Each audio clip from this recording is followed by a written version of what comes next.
Donc je suis Christophe Pacier, ça s'écrit qu'un C comme la paix en italien, c'est Pace, j'ai 54 ans, je suis marié, j'ai 3 enfants, voilà, qui s'appellent Tom, Olivia, Martin, voilà, ça fait Tom, c'est marrant, hein. Voilà. Je suis un passionné de glisse, donc de kitesurf, de planche à voile. Euh, c'est passé? Ah ouais, c'est passé.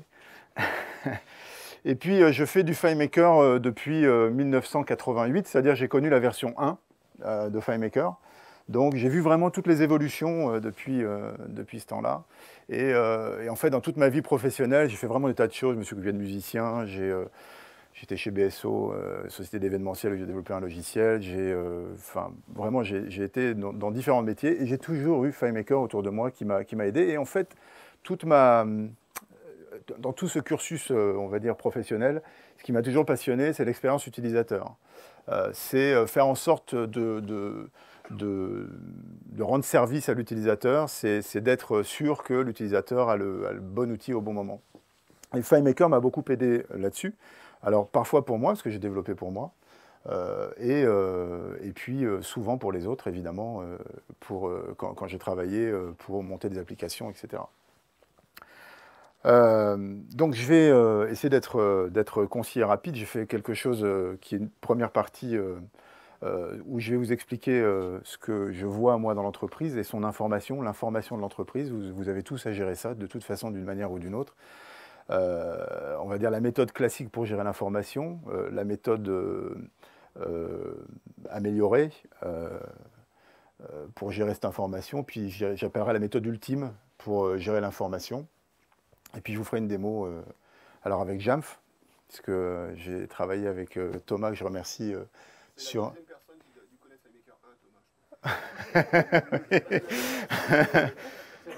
Non, tu es un peu plus jeune que moi, je pense que tu n'as pas connu là. Hein. T'as moins d'enfants. Voilà, donc voilà, et puis évidemment on passera à des questions si vous en avez évidemment. Rapidement, l'entreprise qui est au centre de nos préoccupations à tous, hein, puisque vous êtes pour une bonne partie gestionnaire de parc informatique, donc l'entreprise est importante et c'est l'information de l'entreprise au sens très large qui nous importe, que ce soit le nom d'un interlocuteur, la version OS d'un iPad, enfin voilà, l'information elle est là, elle est importante. Et l'information, moi je dirais qu'il y a 4 actions importantes, c'est collecter l'information. Donc c'est qu'est-ce qu'on peut faire pour collecter l'information, comment elle est collectée, par qui, etc. C'est évidemment organiser cette information, c'est lier un contact à une société, c'est lier un iPad à un utilisateur, etc. Donc c'est l'organisation. Ensuite, c'est le partage, c'est faire en sorte qu'une information pertinente puisse être utilisable et consultable par les personnes qui en ont besoin dans l'entreprise. Donc quand je parle de partage, c'est le partage dans l'entreprise de l'information. Et évidemment, la dernière chose, c'est la diffusion. C'est-à-dire que toute entreprise a besoin d'envoyer des factures, d'avoir un site internet avec des informations évidemment pour le public dessus, etc. Donc on va dire que ces 4 actions sont évidemment très importantes. Et on cherche tous à mettre en place dans les entreprises, on a tous eu cette idée-là à un moment donné, de trouver la machine-outil ou l'usine qui va gérer ces actions. Donc collecter, diffuser, partager et organiser cette information. Alors, comment faire? Quel outil pour ces processus et ces données? Alors, on va dire que la méthode classique, alors je ne vais pas la détailler là, mais la méthode classique, c'est ce que tout le monde a fait. Je pense que si je pose la question, est-ce que quelqu'un n'a jamais utilisé Excel? Je ne vais pas avoir beaucoup de mains levées pour gérer de l'information, puisque les fichiers Excel, on va dire, c'est le premier réflexe, on va dire, du chef d'entreprise pour commencer à collecter son information, puis à l'organiser, et puis à la partager, puis à la diffuser. Donc Excel, Word, pour faire des factures parfois, c'est le premier réflexe quand on est tout seul et qu'on crée son entreprise, puis au fur et à mesure que l'entreprise grossit, ça devient compliqué de gérer tout ça avec des fichiers, évidemment. Et puis il y a la méthode améliorée quand l'organe existe déjà, puisqu'il y a des organes aujourd'hui qui existent, et les organes, il y en a un certain nombre qui sont vraiment bien foutus Je ne sais pas si vous connaissez Mailchimp, je pense que vous connaissez tous Mailchimp pour envoyer des newsletters.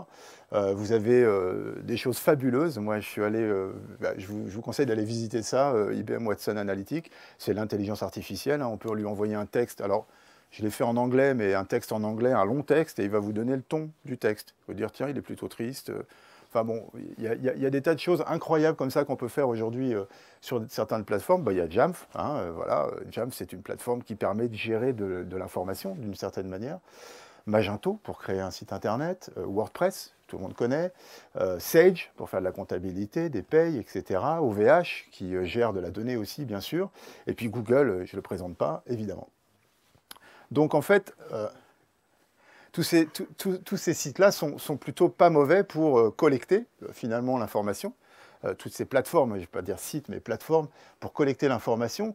C'est pas mal aussi pour la diffusion, parce que pour le coup, voilà, on a des outils qui sont bien faits, qui sont accessibles à tout le monde, qui sont universels, qui sont accessibles avec des niveaux d'autorisation, etc.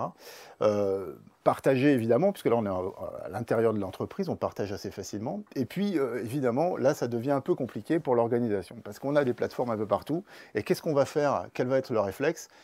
Évidemment, c'est au milieu de ça de mettre. Alors j'ai pas mis Excel et j'ai mis Numbers, parce que je suis un peu piqué, mais on va être obligé, évidemment, de mettre du numbers au milieu pour récupérer des données ou les envoyer. Alors avec IBM Watson Analytics, on ne pourra pas faire grand-chose, évidemment, mais par exemple avec Mailchimp, on va pouvoir envoyer des données pour envoyer un mailing. Avec Jamf, on va pouvoir récupérer des données pour faire un certain nombre de statistiques que Jamf ne pourrait pas faire. Voilà, WordPress, on pourra faire des échanges dans les deux sens. Magento, on va pouvoir faire des échanges dans les deux sens. Et on va aussi surtout récupérer des informations pour les envoyer dans Sage, des informations de facturation, etc. Google, on ne va pas faire grand-chose, et OVH non plus, on ne pourra pas faire grand-chose. Donc maintenant, je vais vous parler de la méthode ultime. Quand l'ensemble des organes devient organisme, c'est l'idée de faire de tout ça un organisme intéressant pour l'entreprise et quelque chose qui soit fluide, bien huilé. Donc évidemment au milieu de tout ça, alors il y a d'autres solutions, hein, mais c'est la solution que je connais bien, que je connais par cœur, je l'ai utilisée depuis longtemps, mais c'est FileMaker qui peut être un outil véritablement intéressant, puisqu'aujourd'hui il est très universel, alors à la fois pour des gens comme vous qui, pour beaucoup d'entre vous, enfin j'ai discuté avec certains de vous aujourd'hui sont un peu des touche-à-tout. Vous avez quand même une bonne notion technique sur pas mal de domaines. FileMaker est très accessible. C'est une application extrêmement accessible. Vous pouvez faire des choses extraordinaires. Simplement, vous faites glisser sur FileMaker un fichier Excel et tout de suite, vous avez accès à une autre manière de voir vos données parce que c'est un manipulateur de données extraordinaire. Je pèse mes mots, c'est vraiment extraordinaire. On fait des choses très puissantes en 3 clics avec FileMaker. Donc aujourd'hui, en fait, avec FileMaker, on va pouvoir se connecter à toutes ces plateformes avec de l'API, avec d'Excel. Enfin, on peut le faire avec Excel si c'est Sage, mais on pourrait aussi le faire en ODBC sur une plateforme Sage. On peut le faire en ODBC avec du WordPress ou avec Magento. Enfin, il y a différentes manières de se connecter et FileMaker est très ouvert pour ces connexions-là. Ce que je vais vous montrer aujourd'hui, c'est trois... Enfin, la démo que je vais essayer de faire, c'est 3 connexions particulières. C'est une connexion avec Jamf. Alors là, on va récupérer des données. On n'écrira pas, mais on peut faire évidemment dans les deux sens. On va récupérer des données. Je vais vous montrer comment manipuler et récupérer des statistiques qu'on ne pourrait pas avoir directement dans Jamf très facilement. Ensuite, on va utiliser BytePlank, qui est en fait un outil qui permet de vérifier un email, savoir s'il y a quelqu'un au bout ou pas. Et alors ça peut être intéressant. C'est un outil qui peut être intéressant pour savoir si dans une liste d'emails, enfin, entretenir votre fichier, etc. Et puis on va aussi se connecter à Google sur des choses un peu plus classiques pour afficher une carte à partir d'une adresse, rentrer une adresse dans FileMaker directement avec les outils de prédiction de Google. Voilà, ce sera ce que je vais vous montrer ensuite pour la démo. Je ne serai pas complet si je vous parlais de FileMaker, évidemment en vous désignant juste un icône. FileMaker, ça se décline en plusieurs entités, parce que c'est le même produit, hein, ça utilise le même fichier. Il y a FileMaker Pro, qui est l'outil riche, le client riche. Tout le monde connaît FileMaker ici ou il y a des gens qui ne connaissent pas? Qui est-ce qui ne connaît pas? Voilà. Et qui est-ce qui a déjà manipulé FileMaker, qui a déjà... Ah ouais, donc voilà, il y a... Bien, il y a des touches à tout. Il y a beaucoup de touches à tout. Donc, FileMaker Pro, c'est la version client enfin, la version client riche pour tout utilisateur. FileMaker Pro Advanced, c'est la version pour le développeur. Donc moi, je vais vous montrer quelque chose à partir de FileMaker Pro Advanced. FileMaker Go, c'est la version iOS de FileMaker. FileMaker Web Direct, c'est la technologie web que diffuse FileMaker Server et qui permet de se connecter via une page web à une base FileMaker, où on retrouve un petit peu ce qu'on voit sur un client riche. Et puis, donc FileMaker Server pour distribuer FileMaker et FileMaker Cloud, qui est l'offre FileMaker de l'entreprise FileMaker associée à Amazon pour héberger des bases de données FileMaker. Voilà, donc la démonstration en direct live. J'ai mis ou presque parce qu'il y a une partie que je ne vais pas faire en direct live, mais voilà. Avant juste cette démonstration, est-ce que ça vous dit un petit cours sur FileMaker? Ouais, mais je vais très vite, j'ai un slide. Combien de temps il me reste? Il me reste 15 minutes? Ah ben c'est bon. Voilà. Je l'avais le One More Thing. Il était là. Donc, rapidement, FileMaker, qu'est-ce que c'est? C'est des modèles de données, des graphes de liens, des champs, des rubriques, des scripts, de la manipulation de données. Alors, je vous le détaille rapidement. Il y a beaucoup d'autres choses, hein, parce que c'est pour vous donner un petit résumé. Donc, des données, c'est ce qu'on va voir tout à l'heure. Je n'ai pas fait des miracles sur l'interface, mais j'ai fait quelque chose d'assez simple. Ça, c'est par exemple les device apps que j'ai récupérés depuis Jamf. Évidemment, je peux les présenter sous forme de listes. Et c'est avec ces listes que je vais pouvoir faire des statistiques, des choses intéressantes. Donc les modèles de données, on peut les avoir sous forme de forme en anglais, donc fiche en français, et liste en anglais ou en français. Donc ça, c'est, voilà, on a vu tout à l'heure un élément de ce que je vais vous montrer après. Donc on a des modèles de données. Qu'est-ce qu'on appelle dans FileMaker un modèle de données? On appelle ça un contexte. Ou en tout cas, on associe un contexte à un modèle de données. Et c'est là qu'on règle l'interface. Donc, un modèle de données, c'est un contexte. On est à un endroit et on regarde tout ce qui se passe autour. Donc, je suis, par exemple, dans une entreprise et je vais regarder les contacts, je vais regarder les appels téléphoniques qui ont été faits, je vais regarder les factures, etc., depuis ce contexte des sociétés. C'est clair? Voilà. Et là, bon, je suis sur des machines et je vais aller regarder les utilisateurs de ces machines, par exemple. Ensuite, ces contextes, ils sont illustrés par un graphe de lien. Donc vous avez, par exemple, ici, quelque chose que j'ai mis en A01 user. J'explique un petit peu l'histoire du contexte. Et donc, depuis les utilisateurs, je vais voir les machines ou les devices. Et là, je suis dans B01 device, donc je suis dans les machines, et je vais aller voir les utilisateurs. C'est clair ou c'est pas clair? C'est bon? Voilà, donc c'est des contextes, et on regarde en fonction du contexte ce qui se passe autour. Évidemment, on crée des liens sur des identifiants. Donc ça, c'est le graphe de lien. Alors, quand on nomenclature pas ces graphes de liens, on tombe sur des choses assez complexes. Voilà. Et on peut en mourir. Hein. Je veux dire, c'est grave, quoi. Hein. D'accord? Mais ça existait, ça. Hein, ça existe. Voilà. Donc il faut éviter ça, et dans FileMaker, si on s'y prend bien au départ et qu'on travaille avec cette espèce de nomenclature, cette manière de faire, on ne tombe pas sur ce genre d'écueil et on arrive à faire des choses assez complexes, même très complexes, facilement, et on s'y retrouve. Ensuite, il y a évidemment, alors ça c'est pour lier les données, ensuite il y a les champs, ce qu'on appelle dans FileMaker les rubriques en français.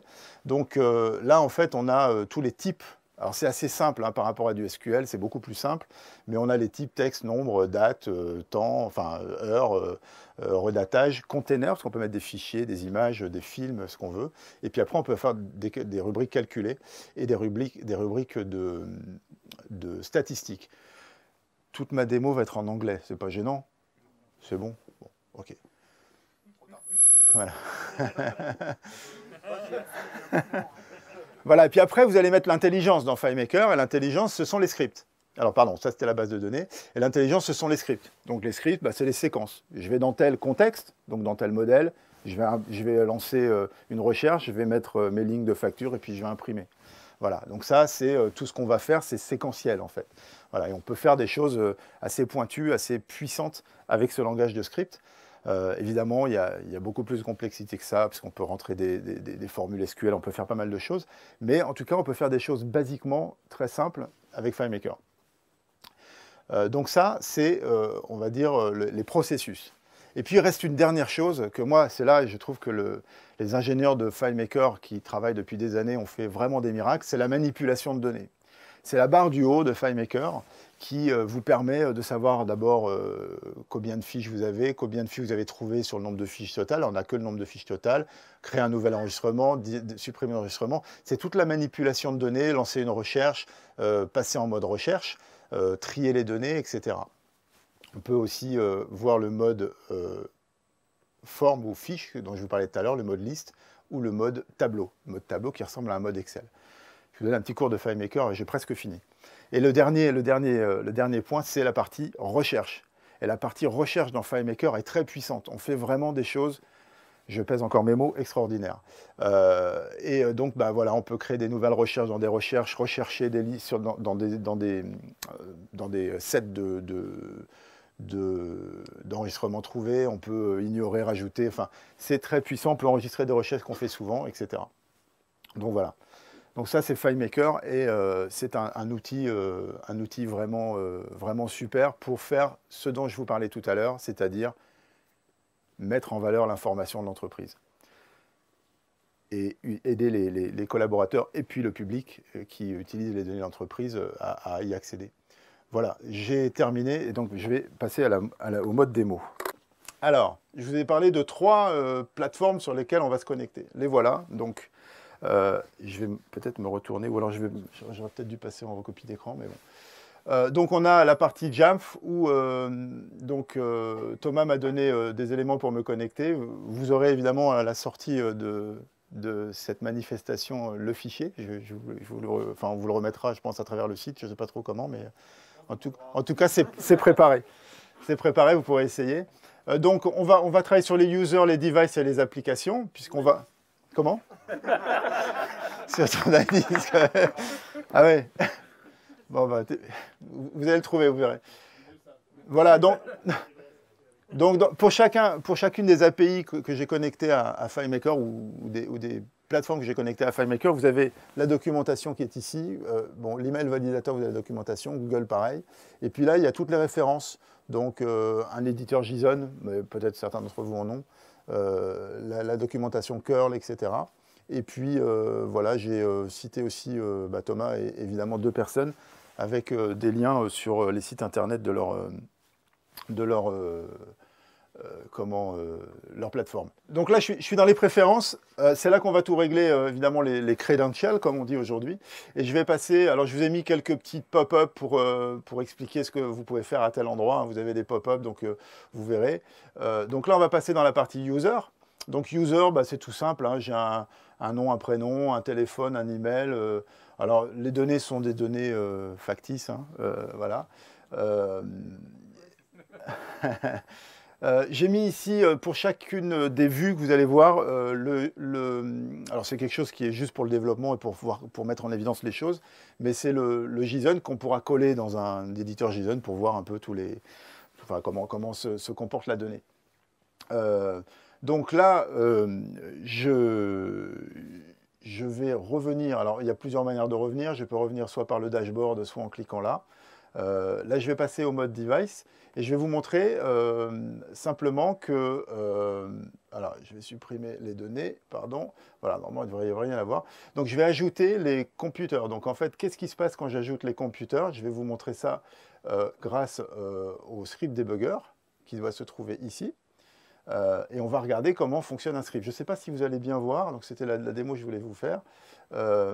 Voilà, donc là, je rentre dans un script qui va venir...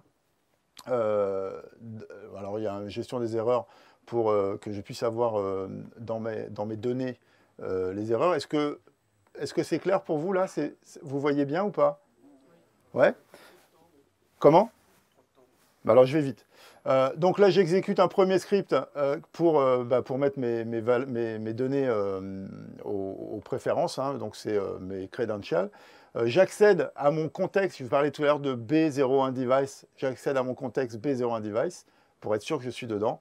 Et puis là, je crée mon curl, en fait. Je crée, donc je pense que beaucoup de monde connaît curl, face à le HTTP, hein, c'est une connexion HTTP. Et je vais vous montrer ce que ça donne ici. Donc j'ai mon data qui est là et qui commence à s'écrire avec évidemment le credential, tous les éléments de curl dont on a besoin. Et FileMaker, en fait, c'est tout simple. Donc là, il m'a créé mon option. Donc ce que je vais mettre, il me crée en fait tous les éléments curl pour que je puisse récupérer mes données. Ensuite, une fois qu'il a fait ça, eh bien, il vient, il ramène une donnée qui est une donnée qui pourrait servir pour la suite, mais qui là ne servira pas. Il regarde si ça s'est bien passé. Donc là, ça s'est bien passé. Ensuite, il va créer le JSON. Enfin, le JSON, il l'a récupéré, pardon, ici. Où est-ce qu'il est mon JSON? Il est là. Mais évidemment, il est complètement abscon. Et FileMaker, grâce à cette instruction qui est JSON format élément, donc il va le mettre dans une variable qui s'appelle pp, que je reviens regarder ici, et ben, il me le formate. Ça, c'est pour que ça devienne humainement lisible. Voilà, et ensuite, bon, c'est pour l'analyser évidemment. Et puis ensuite, bah, il va lancer une boucle, parce qu'en fait, toutes ces données sont les unes au-dessus des autres, hein, dans un tableau, et il va venir créer les enregistrements. Donc je le laisse faire tout seul, en fermant cette fenêtre. Normalement, il doit lancer. Thomas, t'es pas d'accord? Voilà, donc là, il a rentré 104 machines grâce à... il a trouvé 104 ordinateurs. Donc là, c'est des computers. Il y a aussi les mobile devices, les devices iOS, et puis il y avait les ordinateurs, puisque l'exemple que tu m'as montré, il y avait les deux. Donc, ce n'est pas la même manière de récupérer les informations. Donc voilà, j'ai travaillé sur les deux. Et puis après, donc là, je ne vais pas la récupérer. Je vais aller ouvrir un fichier où il y a déjà tout. On ajoute les mobile devices et puis ensuite on ajoute les attributs de toutes ces machines. Donc bah, c'est tout ce qu'il y a dessous, donc c'est l'OS version, l'OS name, la set tag, etc. L'endroit où ils sont, la localisation, etc. Donc je vais fermer tout ça et je vais ouvrir mon deuxième fichier. Là c'est un fichier où tout est rempli. Okay, donc ce que je voulais vous montrer, simplement, je voulais vous montrer, donc là tout est rempli, j'ai mes apps qui sont connectées j'ai mes devices qui sont connectés à mes applications. On voit toutes les applications qui sont managées ici. Alors tout ça c'est réglé par des liens, mais c'est vraiment simple, hein. Enfin, vous regarderez dans le fichier, c'est assez simple, assez simplement géré. Je vous ai mis des petites loups pour atteindre par exemple l'application du device, pour revenir sur... par exemple, voilà, ça c'est cette application, et il y a tous ces devices qui ont cette application-là, par exemple. Donc, je reviens sur un device, et évidemment, je peux passer en mode recherche, et rechercher, par exemple, tous les devices qui sont managés. Voilà, je mets juste un 1 là-dedans, d'accord? Moi, je valide. Voilà, il m'a trouvé tous les devices managés, mais il m'a trouvé aussi des devices qui avaient à la fois des managés et des pas managés. Ben maintenant, je vais chercher... Je vous montre la manipulation, hein. Je vais chercher tous ceux qui sont à 1, mais je ne veux pas ceux qui sont à 0. D'accord? Donc là, en fait, on complique un peu les choses, et je dis que ceux qui sont à 0, je veux les exclure. Et donc, mais par contre, je vais rechercher dans la recherche précédente. Est-ce que c'est clair ou pas? Et donc, je restreins l'ensemble trouvé, c'est-à-dire que l'ensemble précédent que j'avais, je restreins à ma nouvelle recherche. Donc, j'ignore, et maintenant, en fait, je me retrouve, et il me reste encore une minute, je pense, qu'avec j'en ai plus que 16 ici, des devices qui sont uniquement managés. Donc voilà, j'ai retrouvé des devices qui sont uniquement managés. Donc là, vous avez vu, c'est en quelques secondes, hein, pour trouver ça. Donc maintenant, je reviens avec toutes mes fiches, je réaffiche toutes mes fiches ici, et je vais vous faire la dernière démo, et puis je m'arrêterai là. C'est là, je passe en mode liste. Donc je passe ici en mode liste, et j'aimerais bien, par exemple, savoir combien j'ai d'iOS, de tvOS. Non, c'est pas tvOS, c'est tvOS, c'est ça, et de macOS. Donc là, je dis, tiens, c'est comme un peu du Excel, mais c'est bon, c'est à la FileMaker. Je dis que je veux ajouter un regroupement en dessous par OSName. Donc il va me mettre un regroupement ici. Alors là, on n'a que du iOS. Et là, il m'a regroupé tous mes macOS. D'accord? Et maintenant, je lui dis, je voudrais rajouter un sous-total. Pouf! Et il va mettre un décompte. J'en ai 578. Ici, j'en ai 104. Voilà, donc maintenant je vais annuler sous-total, mais je vais faire encore mieux, c'est que je vais chercher maintenant, je vais ajouter un regroupement par la version. Donc là, en fait, il y a du 8.3, 8.2, et je veux lui mettre un sous-total. Donc je vais mettre un sous-total, et là il me met voilà, 64, 64, ah oui, parce qu'il me les a accumulés, pardon. C'est juste, je me suis trompé, c'est pas du cumulé, c'est du pas cumulé, voilà. Ah ben il m'a mis les deux, bon voilà, il m'a mis 2 et 52, voilà, bref. En fait, vous pouvez faire des statistiques super simplement, j'ai rien programmé là, hein. J'ai juste dit, mets-moi les données que vous avez vues en mode fiche, mets-les-moi en mode liste, enfin en mode Excel. Donc c'est super simple, je ne vais pas aller plus loin sur la démo, mais, parce que j'aurais bien aimé, j'en avais encore pour 10 minutes, mais, mais bon, vous êtes tous épuisés, puis j'ai dû vous achever. En tout cas, merci de m'avoir écouté. Super intéressant. Voilà.